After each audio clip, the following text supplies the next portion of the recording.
بسم اللہ الرحمن الرحیم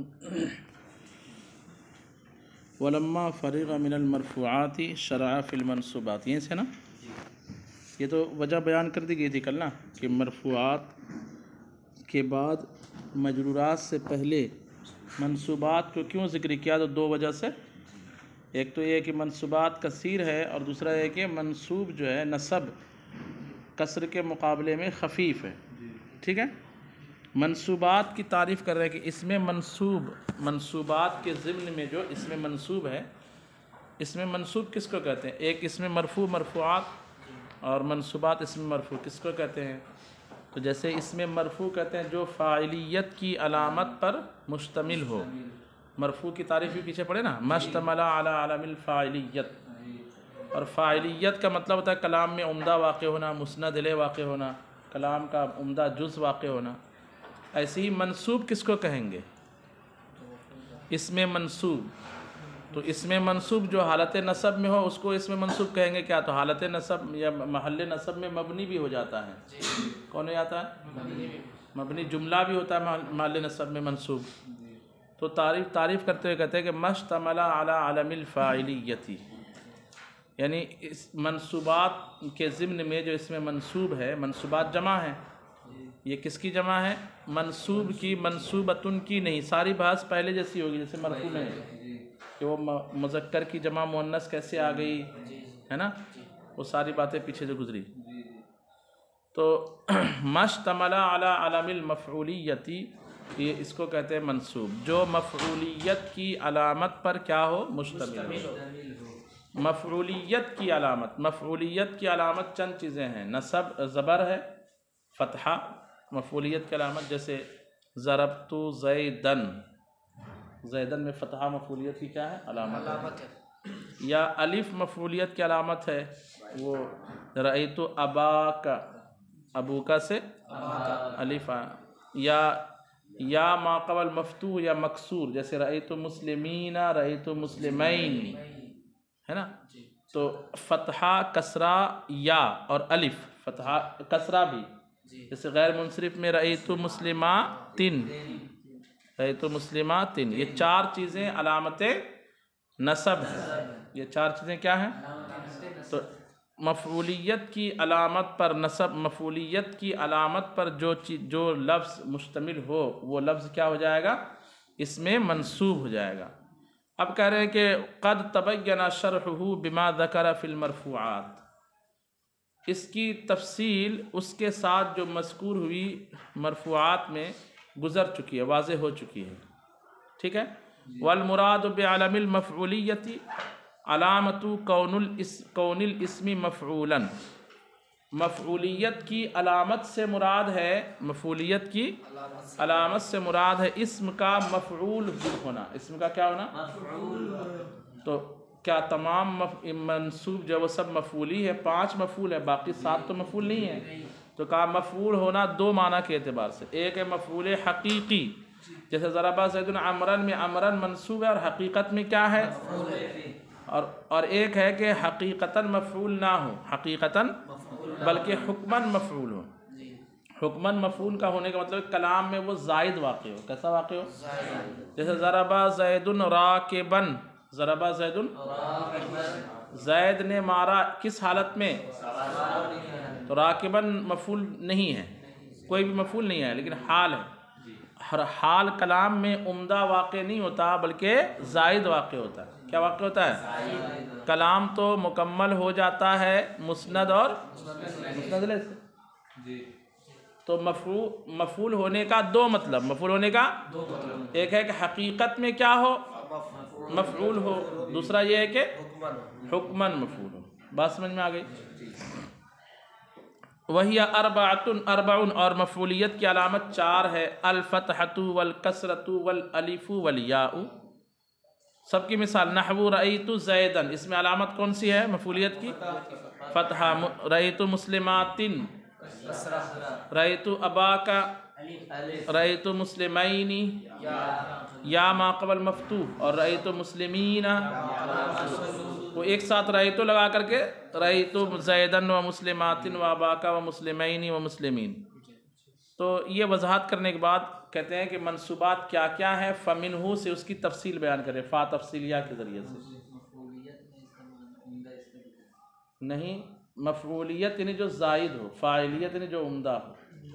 مفعولیت کا مطلب ہوتا ہے مفعول واقع ہونا، تو اوپر ترجمہ بتایا نا، والمراد بعلم المفعولیتی، مفعولیت کی علامت سے مراد ہے علامت کون الاسم مفعولا، اسم کے مفعول ہونے کی علامت، اسم کے مفعول ہونے کی علامت۔ تو مفعولیت کا مطلب ہوتا ہے اسم کا کیا ہونا، مفعول ہونا، اسم کا اب، اور اسم کا مفعول ہونا اس کا دو مطلب ہے، مفعول حقیقی ہونا، حکمی ہونا۔ مفعول حقیقی کی ایک ریئل میں وہ مفعول ہی ہو، ترکیب میں واقع ہو، چاہے مفعول مطلق ہو، فیل مفعول فی ہو، مفعول لہو ہو، مفعول معہو ہو۔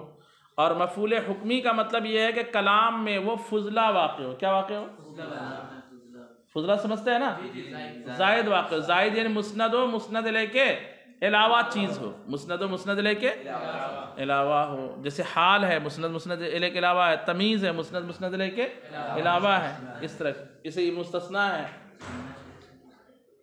تو وہ تو مفعول بھی کی حقیقت کے معنی میں ہے نا۔ انا جو ہے دراصل حققتو کے معنی میں ہے، انا کس کے معنی میں ہے، تو مفعول بھی حقیقت کے اس میں چلا گیا وہ۔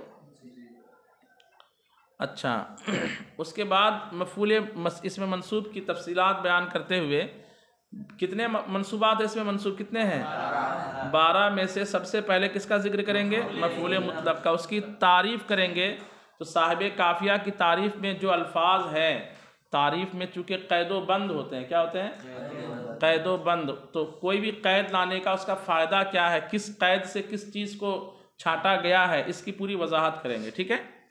کہتے ہیں کہ مشتمل فمنہ اے من المنصوب او مما اشتمل علی علم المفعولیت، یہ بیچ میں عبارت کس لیے لا رہے ہیں، منہ میں ہا ضمیر کا مرجع کہتے ہیں، یا تو ڈائریکٹ المنصوب نکالیے، کیا نکالیے، تو المنصوب پہلے کہاں ذکر ہوا قافیہ کی عبارت میں، المنصوبات کے ضمن میں، المنصوبات کے، جیسے ہمارے پاس 50 روپے ہے تو اس میں 1 روپے بھی ہے نا، اچھا، او مما اشتمل علی علم المفعولیت، یا وہ ضمیر کا مرجع لفظ ما ہے، کیا ہے، اوپر گزرا المنصوبات ہوا ما اشتمل، ما موصولہ، اس میں سے مطلب ان چیزوں میں سے جو مفعولیت کی علامت پر کیا ہوتی ہے، مشتمل ہوتی ہے، ایک چیز کیا ہے، المفعول المطلق، یعنی یا تو یوں کہیے فمنہ اس میں سے، یعنی منصوبات میں سے ایک منصوب ہے مفعول مطلق، یا یوں کہیے کہ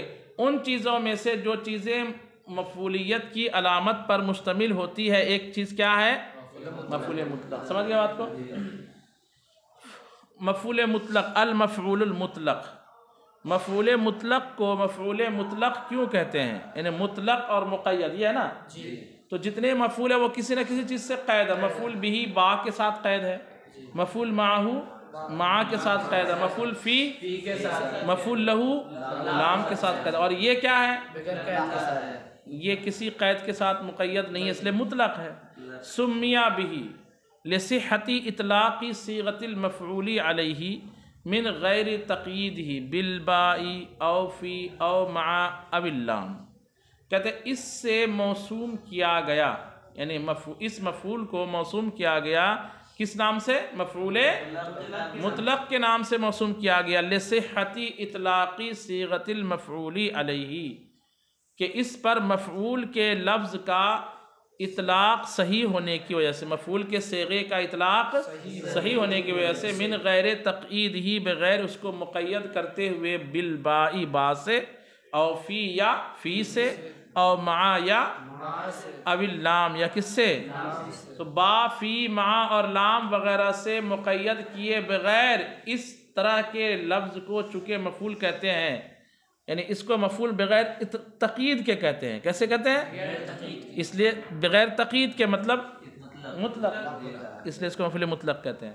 بخلاف المفاعیل الاربعۃ الباقیۃ، بخلاف 4 باقی مفعولات کے، فإنه لا يصح اطلاق صيغة المفعول عليها الا بعد تقييدها بواحدة منها، اس لیے کہ ان پر مفعول کے لفظ کا اطلاق صحیح نہیں ہے مگر ان میں سے ان کو ان حروف میں سے کسی ایک سے مقید کر لینے کے بعد فیقال تو کہا جاتا ہے المفعول بہ یا المفعول فیہ یا المفعول معہ یا المفعول تو لام کے ساتھ مع کے ساتھ اگر مقید کرنے کے بعد اس پر اطلاق ہوتا ہے، اور یہاں پہ بغیر کسی قید کے اطلاق ہوتا ہے، اس لیے مقید۔ مفعول مطلق کی تعریف شروع کر رہے ہیں۔ ہوا مرجع المفعول المطلق، وہ یعنی مفعول مطلق کس چیز کا نام ہے؟ اسم ما فعلہ فاعل فعل، جس کو انجام دیا ہو، کیا ہو فاعل کے فعل نے، اس پر دلالت کرنے والا اسم۔ اسم ما کا ترجمہ کیا ہوگا؟ اسم ما اس چیز کا اسم، مضاف مضاف الیہ، اسم ما اس چیز کا اسم، یعنی اس معنی کا اسم، اس جس معنی کو کس نے انجام دیا ہو؟ فعل کے فاعل نے۔ جیسے ضربت ضربن، تو ضربن ایسا اسم ہے، سمجھیے ضربن کیا ہے؟ اسم مصدر ہے نا، ضربن ایسا اسم مصدر ہے جو ایسے معنی پر، یعنی مارنا ایک معنی پر دلالت کرتا ہے، اور اس معنی کو کس نے انجام دیا؟ فعل کے فاعل ضربت تا ضمیر متکلم نے۔ بات سمجھ میں آ رہی ہے؟ تو مفعول مطلق کے یہ نہیں کہا کہ معنی کا نام مفعول مطلق ہے، بلکہ معنی پر دلالت کرنے والے لفظ کا نام، اسم کا نام۔ دیکھیں جب ہم کہتے ہیں کہ بنیت مسجدن، میں نے مسجد بنائی، تو مسجد ایک ہے لفظ مسجد، میم سین جیم دال، اور ایک ہے جس مسجد عمارت میں ہم نماز پڑھتے ہیں۔ تو مفعول فی وہ ذات مسجد ہے کہ لفظ مسجد ہے؟ نہیں، یہی بتانا چاہ رہے ہوں۔ نحوی لوگ لفظ سے بحث کرتے ہیں کہ معنی سے؟ کس سے بحث کرتے ہیں؟ تو لفظ مسجد مفعول بھی ہے، وہ جو مسجد ہے وہ تو ایک چیز ہے نا، سمجھ میں آ رہی بات؟ آپ بولو گے بنانے کا کام تو مسجد پر واقع ہوا، تو کام تو بنانا ہے، وہ معنوی چیز ہے، تو نہیں، معنوی چیز پر دلالت کرنے والا بنا لفظ فعل ہے، معنی فعل۔ سمجھ میں آئی؟ یہ ایک اچھے سمجھ لیجئے بات کو کہ منطقی لوگ معنی سے بحث کرتے ہیں، لیکن نحوی لوگ کس سے بحث کرتے ہیں؟ تو وہ جب کہتے ہیں بنا فعل ماضی ہے، یہ ثلاثی مجرد ہے، تو اس کا معنی فعل ماضی، وہ اس کا معنی ثلاثی مجرد نہیں ہوتا، بلکہ لفظ با نون یا بنا، یہ لفظ کے بارے میں بات چلتی ہے۔ بنیتو مسجدن میں لفظ مسجد کے بارے میں بات ہو رہی ہے، اس لیے قید لگائیے اسم ما، اس چیز کا اسم، یعنی اس چیز اس معنی پر دلالت کرنے والا لفظ مفعول مطلق ہے جس معنی کو کس نے انجام دیا ہو؟ فعل کے فاعل نے۔ کہتے ہیں والمراد فعل کا فاعل، تو فعل کا ہی فاعل ہوتا ہے، اور کس کا فاعل ہوتا ہے بھائی؟ یہ فعل کا فاعل کہنے سیدھا کہتا ہے فاعل نے انجام دیا ہو، کیا بولنا چاہیے؟ لیکن کیا کہہ رہے ہیں؟ فعل کا فاعل۔ یہ بھی ایک نحوی طور پر فعل کا فاعل وہ ہوتا ہے، نحوی طور پر فعل کا فاعل وہ لفظ ہوتا ہے جس لفظ کی طرف فعل کی اسناد ہوئی ہے، اس سے بطور قائم کر کے، بطور قیام کے۔ فاعل کی پسی تعریف پڑھے نا کہ فاعل ایسا ہے جس کی طرف فعل یا شبہ فعل کی اسناد کی گئی، اس طور پر کہ وہ فعل اس کے ساتھ قائم ہو، نہ کہ اس پر واقع ہو، یہ ہے نا۔ ماتا زیدن، فاعل کون ہے؟ کیا معنی ہوگا؟ زید مر گیا، زید مر گیا۔ تو مرنا فاعل کا کام ہے کیا؟ کسی نے مارا تو مر گیا، کسی نے مارا تو کیا ہو گیا؟ مر گیا۔ اس نے موت کو کیا کیا، لیکن اس کے باوجود زید کو کیا کہیں گے؟ نہیں سمجھ میں آئی بات؟ شاب زید، زید جوان ہو گیا، تو جوانی خود اس نے اپنے انجام دی ہے کیا؟ چاہتا تو بھی جوان ہوتا، نہ کرتا تو بھی جوان ہوتا، اور کرتا تو مطلب کر ہی نہیں سکتا کہ وہ اب جوانی اپنے آپ میں پیدا کرے، خود ہی جوان ہوا نا وہ اللہ کے کرنے سے، کہ مطلب اس نے جیسے مارنا اس کے اختیار میں سے، جوان ہونا بھی اس کے اختیار میں ہے کیا؟ نہیں نا۔ تو اس طرح کے افعال کا فاعل اگرچہ ریئل میں دیکھیں گے تو وہ نہیں ہے، اس کے باوجود نبی لوگ اس کو کیا بولتے ہیں؟ فاعل بولتے ہیں کہ نہیں بولتے ہیں؟ تو فاعل اس اعتبار سے بولتے ہیں کہ ماتا کی نسبت زید کی طرف ہوئی ہے، لفظ ماتا کی نسبت لفظ زید کی طرف ہوئی ہے، اس طور پر کہ لفظ ماتا اس سے صادر ہو رہا ہے، اس پر واقع، اس اعتبار سے فاعل ہے۔ ریئل میں وہ فاعل، تو یہاں فاعل و فعل کہہ کر فاعل حقیقی کسی فعل کا اس سے استثناء کر رہے ہیں، یعنی نحوی طور پر وہ کیا ہونا چاہیے؟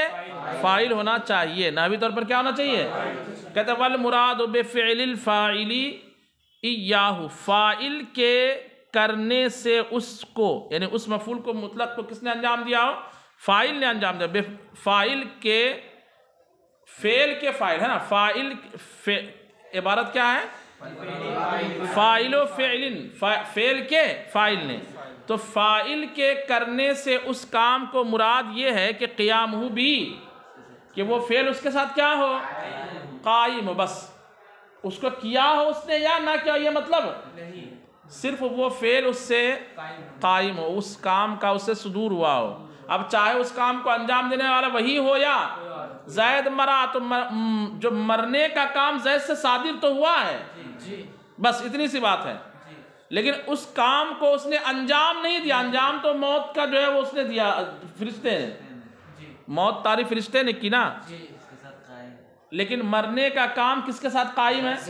یہی مراد ہے۔ بحیث یصیح اسنادہ الیہ، اس حیثیت سے کہ اس کام کی اسناد فاعل کی طرف صحیح ہو، لا ان یکون مؤثرا فیہ موجدا ایاہ، یہ نہیں کہ اس کام میں وہ تاثیر بھی پیدا کر رہا ہو اور اس کو ایجاد بھی کر رہا ہو، یہ مراد نہیں ہے فاعل کے فعل سے۔ فلا یرد علیہ مثل مات موتا وجسم جسامتا وشرف شرفا، تو اعتراض وارد نہیں ہوگا ماتا موتن جسم جسامتن شرفا شرفن جیسی مثالوں سے، کہ جب ہم کہتے ہیں زید مر گیا، موتن مرنا، تو یہ موتن جو ہے ایسا کام نہیں ہے کہ جس کو فاعل نے انجام دیا، زید نے انجام دیا یہ کام، بلکہ موت کے کام کو کون انجام دیتا ہے؟ فرشتہ۔ اس کے باوجود موتن کو کہیں گے مفعول مطلق۔ جب ہم کہیں گے ماتا زید موتن، تو اعتراض یہ ہوگا کہ بھیا آپ نے کہا مفعول مطلق کہتے ہیں جس کو کس نے انجام دیا ہو؟ فعل کے، تو ماتا زید موتن میں زید فاعل ہے، ماتا فعل ہے، زید فاعل ہے اور ماتا کیا ہے؟ فعل ہے۔ اس کا، اور موتن کو آپ کہہ رہے ہیں مفعول مطلق، تو مطلب اس موت کو زید نے انجام دیا ہے کیا؟ اس موت کو زید نے انجام نہیں دیا۔ وقت ہو گیا ہے کیا؟ اچھا چلے ٹھیک، اس کو انشاءاللہ کل مکمل کرتے، ٹھیک۔